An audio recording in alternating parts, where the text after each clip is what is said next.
Hi guys, my name is Trevor Sullivan and welcome to another CBT Nugget skill. In this skill, we're going to be exploring the Kubeadm utility, and specifically, we're going to be talking about how you can upgrade your Kubernetes cluster that you've provisioned with Kubeadm using the Kubeadm utility. Now, in another skill, I showed you how you can set up a Kubeadm cluster from scratch, and the process really isn't that too hard. Once you practice it a few times, it kind of makes sense. But one of the more challenging things that you might come across as you are administering a Kubernetes cluster that you've provisioned with Kubeadm is the process of upgrading your cluster. Now, you want to be considering all the different nodes within your cluster. Oftentimes, you'll have your master nodes, and you'll probably, in a production cluster, have at least 3 master nodes for high availability. And you want to make sure that you start out by upgrading your master nodes before you move on and upgrade your worker nodes. One of the things that you want to ensure that as you're managing your entire cluster over a long period of time, over months or even years for that matter, you want to make sure that the different components or different nodes within your cluster are not drifting across too many different versions from each other. So if you're running, let's say, version 1.22.5 on your master nodes, then you don't want to be going and upgrading your worker nodes up to 1.23.1, for example. And in a similar fashion, if you've got your master nodes and they're running at the latest version, like 1.23.4 or 5 or something like that, I can't remember what the current release is, but if you're running that 1.23 release, then you don't want your worker nodes to be stuck all the way back at 1.17 or something like that. So you want to ensure that you have this consistency with your cluster, and that anytime you initiate the upgrade process on your Kubernetes master nodes that you've provisioned with Kubeadm, you also want to make sure that you complete the upgrade process and bring those worker nodes into consistency with the version number that you're running on your master nodes. Now, if you recall from the training where we set up a Kubernetes cluster using the Kubeadm utility, there's a few different packages that you install as part of that process that are going to be very important for you to keep updated over the life cycle of your cluster. Now, on the master nodes, the kind of first step in the upgrade process is to upgrade your master nodes. And so you'll pick one of the nodes in your cluster that you want to initiate the upgrade process with. And you're going to want to start out by upgrading the Kubeadm utility itself. And that is because in order to upgrade your Kubernetes cluster that you've provisioned with Kubeadm, you're going to need to upgrade Kubeadm itself to actually complete the upgrade process from version to version.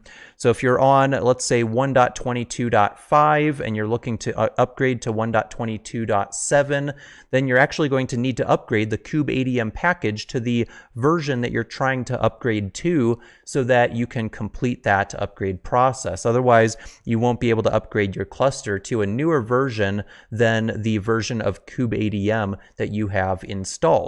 Also, if you were to install a much newer version of Kubeadm as well, like if you're going from maybe 1.21 to 1.23, if you install a Kubeadm 1.23, then it might not allow you to actually upgrade directly to 1.23. You'll probably have to install 1.22 first, perform that 1.22 upgrade process, and then once you've completed the 1.22 upgrade, then you can go from that 1.22 minor version all the way up to 1.23.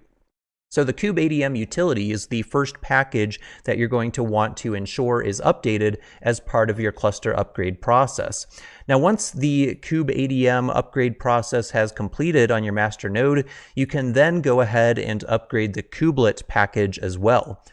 Kubeadm, once you run that upgrade process, will actually prompt you and say, okay, now that you've done the upgrade of your Kubernetes cluster, you can now go ahead and upgrade that kubelet component. So it will give you that prompt as part of the output from the upgrade command that you have in Kubeadm.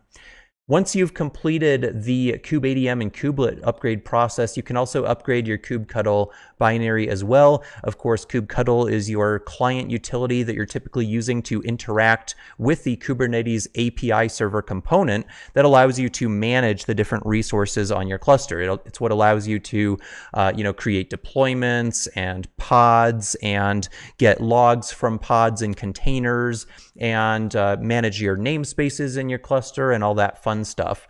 So those are really the three core components, the three packages that we're going to be dealing with, and kind of the order of operation. So first, Kubeadm, make sure that that gets upgraded. Then it'll prompt you to upgrade your kubelet as well, and then you can go ahead and upgrade your kubectl client binary as well. You don't necessarily have to upgrade kubectl last because you actually can support up to a minor version SKU with kubectl, and oftentimes it will also work outside of a single minor version SKU as well. So if your cluster's running, let's say version 1.23, but kubectl is still running 1.20, for example, then most of the operations of kubectl will probably still work.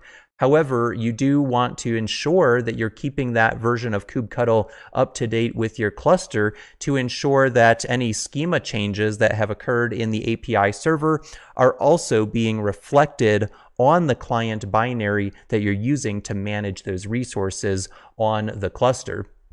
So what we're going to do in the rest of this skill is basically set up a brand new Kubeadm provisioned cluster right down here. We'll set up probably just a single master node to keep things somewhat simple for now. And then we'll also set up a couple of worker nodes so that we can run through the worker upgrade process as well and see what that looks like. Part of the process that you're going to be going through with the worker nodes is to upgrade the kubelet. And again, the kubelet is the service that's actually running on the worker nodes that is taking the instructions from your master nodes, and it's basically processing them. So if the master node, if the controller manager comes along and the scheduler says, hey, I need this pod to run on, this worker down here, then this kubelet service is what's basically taking that instruction from the scheduler and saying, okay, I need to create this pod because it's not currently running on my system. And so the kubelet service running on your worker node is basically responsible for spinning up that pod and ensuring that it's running and in a healthy state. So that's a really important component of your cluster, and you want to make sure that your kubelet services that are running on your worker nodes within your cluster are being upgraded along with your master nodes. You don't necessarily need to worry about things like kubectl on your worker nodes because you don't necessarily need to be calling kubectl from your worker nodes. As long as you can call kubectl locally on your master nodes, or you can take your kubeconfig file from your master nodes and maybe copy it to your local dev system so you can remote control your Kubernetes cluster with that kubectl command line utility, you should be fine. You don't really need to have kubectl on your actual worker nodes. But it is something that if you are installing kubectl on your worker nodes, then you want to make sure that that is upgraded alongside the other components as well.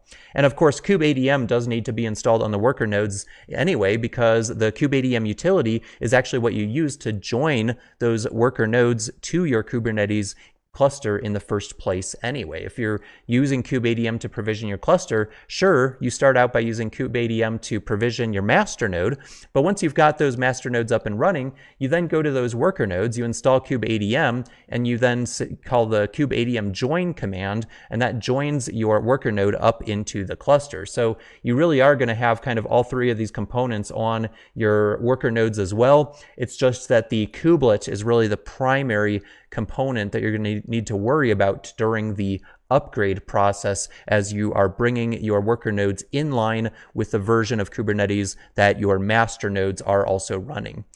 All right, let's go ahead and jump into our next video, and we'll start out setting up a cluster on a slightly older version of Kubernetes, and then we'll take a look at how to apply this upgrade process to the cluster.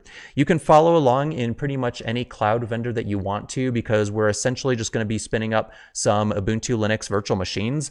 You could even do this on your local dev system if you'd like to, but I did just want you to be aware that even though I'm going to be using Amazon Web Services to spin up the infrastructure for this particular skill, it really does not have anything specifically to do with AWS.